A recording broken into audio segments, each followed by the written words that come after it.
Good morning, Nick Tisdale, Master in Charge of Rugby, Malvern College. And I'm Chris Pennell, recently joined the staff, joining Nick and his coaching team for rugby at Malvern College. Just going into half term, Chris, any reflections on your first half term at Malvern College and the rugby program? I mean, from a very selfish perspective, I've really enjoyed it, first and foremost. It's a great environment to be in. And, I wasn't entirely sure necessarily what I was getting into to a certain extent. So there's a lot of unknowns, but I should have known, having come through a schools program with yourself as coach. I should have known the sort of the sort of characters that you've built through the years.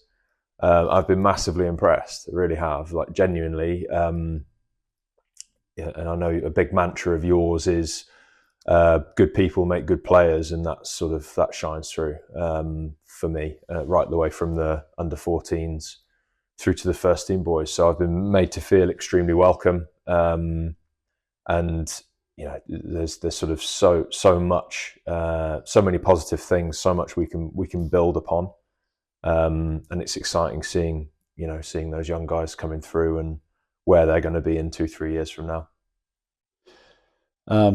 Obviously, as you alluded to, then we go back a long way. Obviously, can't mention on camera where, but obviously through your school days from year 7 up until year 13, and through to your first academy session at Worcester Warriors, where you became one of the most capped players. How do you feel about the club coming back to its former glory? Yeah, I think it's a fantastic thing for the area. It's a fantastic thing for the supporters, and I think timing actually has been brilliant as well, because I think emotions were very raw. The club means a lot to an awful lot of people, and to go through that sort of grieving process takes time. So had it been a year earlier, I'm not sure it would have been as well received as it has been. The hunger is there to support the the hope is there that they'll come back and perform and represent the city and the area in a really positive light. So yeah, again, selfishly speaking, I'm thrilled because I had a bit of time out of rugby myself, and that hunger is certainly reignited, and I can love to take the family up and get supporting the club in the way that I was always supported as a player up there. And you must feel the same yourself with your history there too. Yeah, massively. And I think I mentioned to you before, the pre-season game against Bath, sat in the back of the stand, swallowing hard and thinking of Cecil Duckworth, and hoping he was looking down, seeing the place full again, and getting back to his former glories. On that note, we've got a big game coming up on the 8th of December against Hereford Cathedral School, the Border Shield, at Six Ways.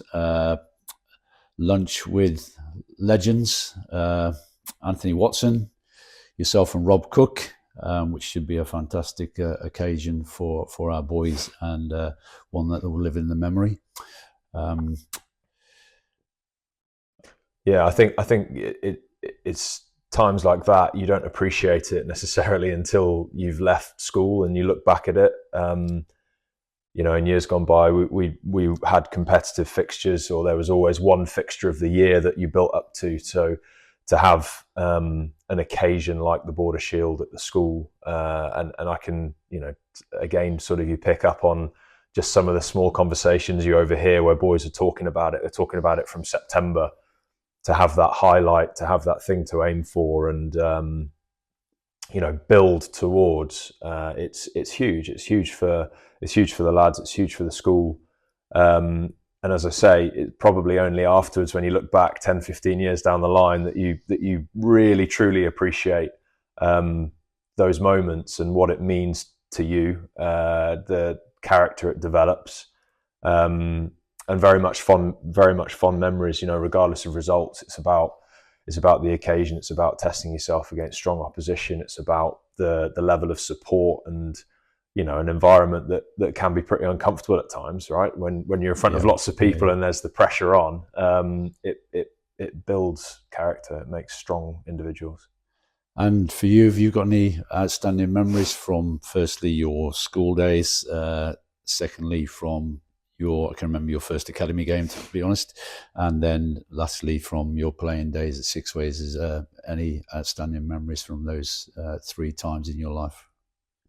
School still is really strong in terms of my fondest and strongest memories, and there's probably an element of, you know, not dissimilar to this place, where when you're bored and you're part of an environment that's your family.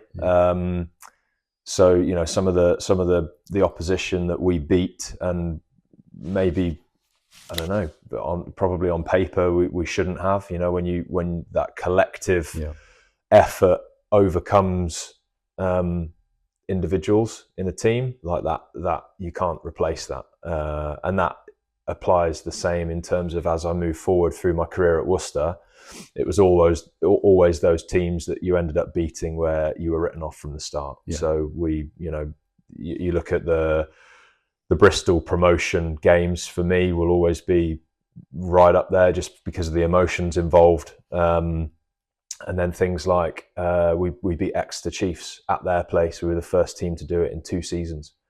It was a horrible game. It was like 9-6 or something. But it doesn't matter, you know, because we should never have won that. Like, Exeter were Prem champions, Champions Cup winners. They put out pretty much a full strength team, and you go and turn them over on their home patch. It's when as a collective you come together and you achieve something that everyone else has written you off to do. They're the key moments for me, I'd say.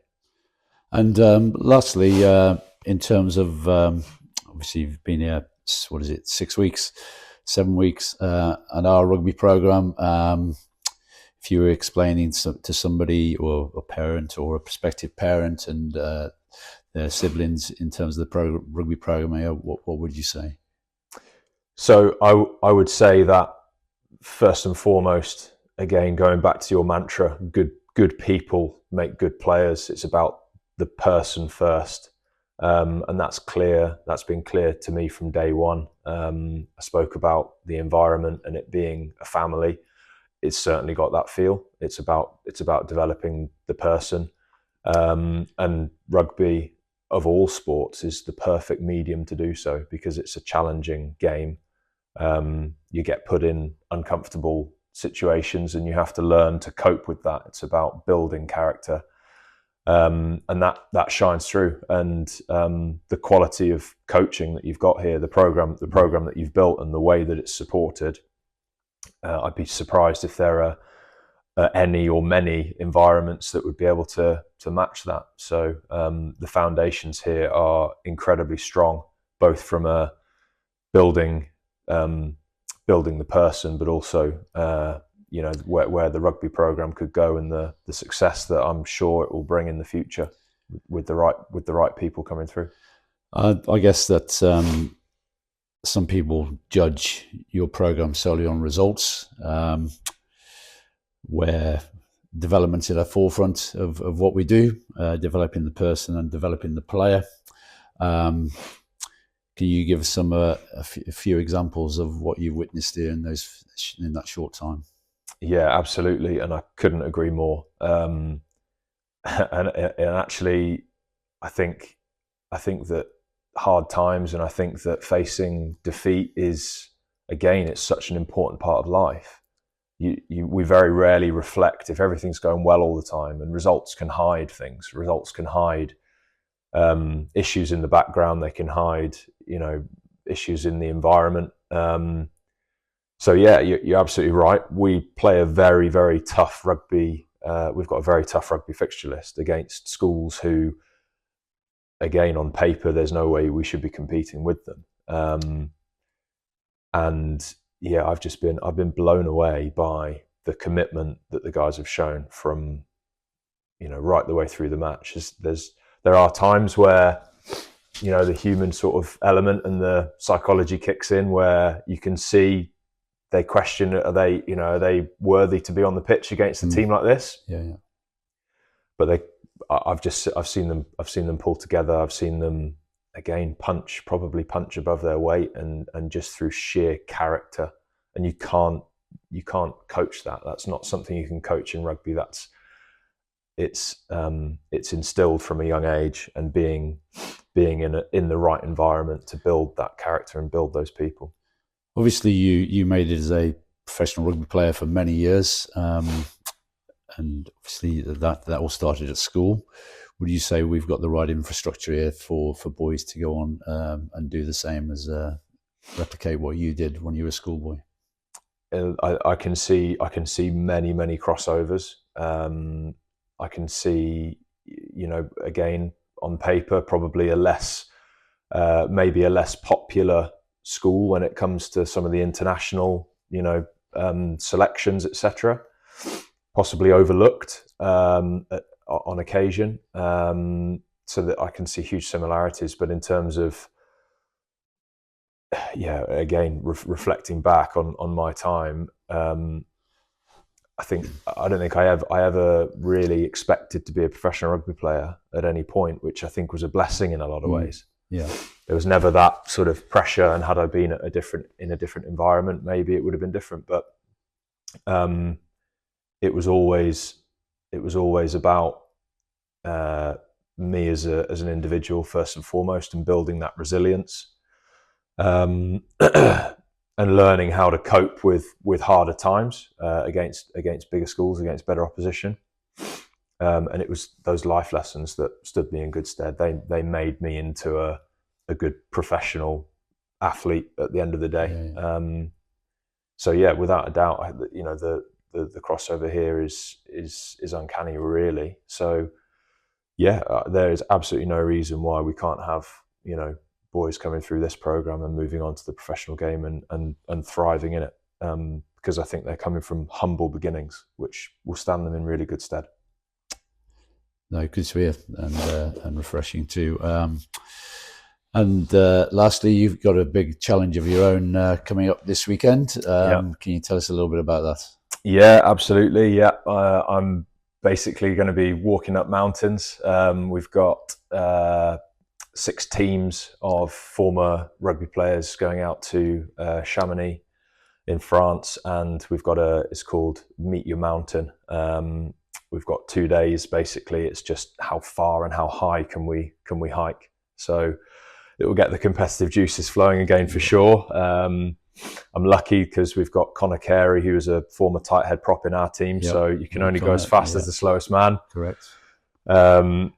So it'll be good fun. I'm sure it will be tough at times. I think the elevation we're aiming for is basically 1.5 times the 3 peaks, the equivalent of. So over 2 days, it'll be quite tasty, I'd imagine. But for really good causes. So we're supporting Restart Rugby, who's the Rugby Player Association charity, but also and more sort of relevant to me, it's the Worcester Warriors Foundation, who are the charitable side of the rugby club, who have always continued, even when the club disappeared. The foundation continued and supported those in our community who are, the most isolated and the most at need of support. It's a phenomenal charity, phenomenal cause. So if anyone could support it, I'd be very, very grateful. Brilliant. We'll do all we can and send that link around to our staff and parent body and see what we can come up with. No, great to have you on board here at Malvern. I know that we're very close over the years, and looking forward to even more of that in the future. Likewise. Thanks for having me.